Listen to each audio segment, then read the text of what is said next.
మెదక్ జిల్లాలో అంతమందిని మోసం చేశారా నిజంగా? దగ్గర దగ్గర 50,000 కుటుంబాలు గజ్వెల్లికి పోయింది కదా దగ్గర. అదే సిద్దిపేట అంటే తక్కువ అనుకుంటురా? సిద్దిపేట, దుబ్బాక, గజ్వెల్ 3 అసెంబ్లీలు, దగ్గర దగ్గర 7.5 లక్షల ఓటర్లు అంటే ఎన్ని కుటుంబాలన్నా? కానీ అభివృద్ధి అంతా అటే తీసుకెళ్ళారు, డబ్బులన్నీ అటే తీసుకెళ్ళారు అనేది బాగా చర్చ జరిగింది కదా.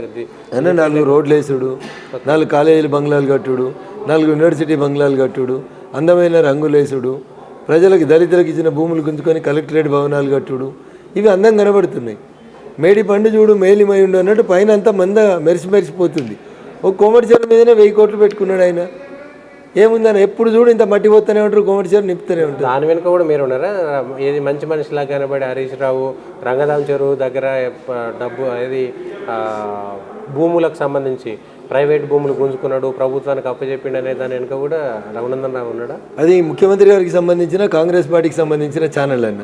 దాని వెనుక రఘునందన్ రావు ఎందుకుంటాడన్న? ఆ ఛానల్ యాజమాన్యం కొన్ని ఇంట్రెస్ట్ ప్రకారం వాళ్ళు పనిచేసి ఉంటారు.